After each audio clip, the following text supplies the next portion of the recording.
and thank you for allowing me to sit in on this very important hearing.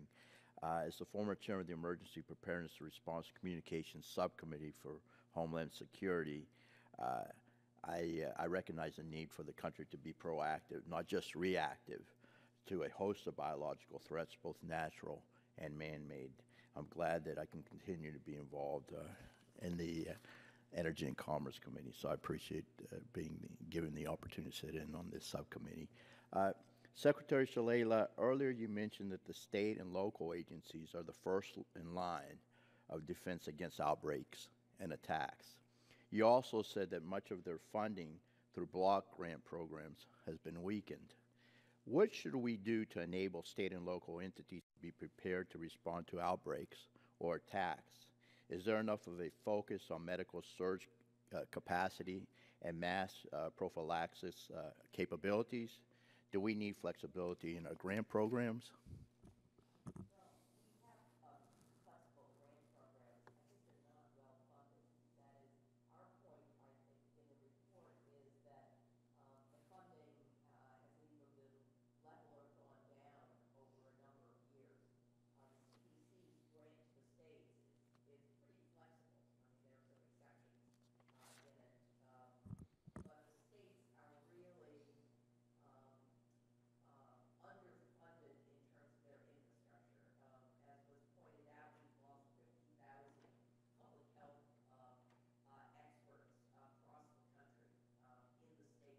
Could you turn your microphone on, please? Yeah, the microphone. Turn your microphone on, please.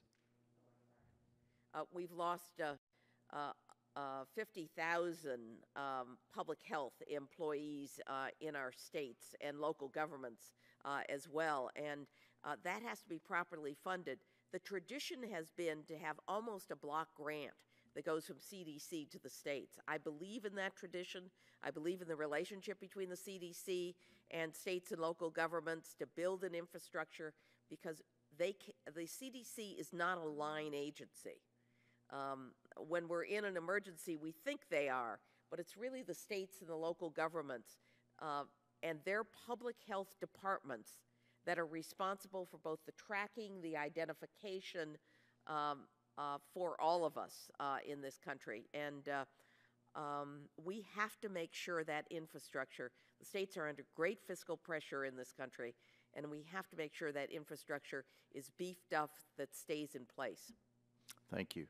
Next question is for the panel. You all mentioned that the lack of comprehensive biodefense strategy and the need for centralized leadership. What, if any, protocol is in place now to enable coordination between the agencies such as DHS, CDC, HHS, and various state agencies when there is a disease outbreak?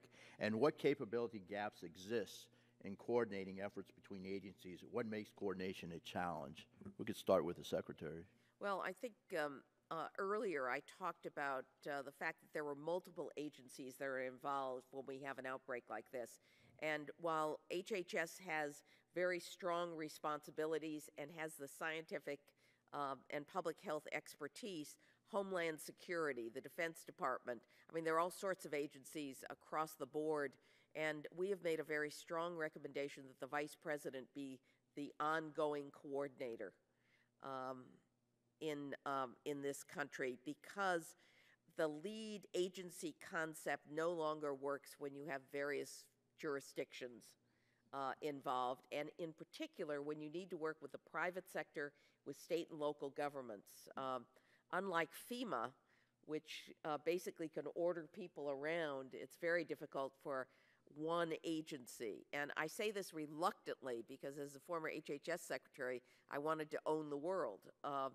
But when you don't have proper jurisdiction, when you don't have the leverage, then you have to elevate it, elevate both the responsibility, and we're much more sophisticated about the role of the private sector, the development of diagnostics, and that this has to all be part of our overall strategy in this country. Thank you. Yeah, I just want to add to that, and the need to be able to elevate it, and that centralized leadership not only is needed at the federal level, and to try to close these gaps between each individual department and agency, because they want to exercise their own authorities. but there are gaps between them. But this will transcend all the way down to the state, local, private sector level, and it's only if you have centralized leadership coming from the White House, however that's done, is going to help kind of break that and transcend that leadership. And as an example, you mentioned surge medical at the local level. It's not just a public health thing.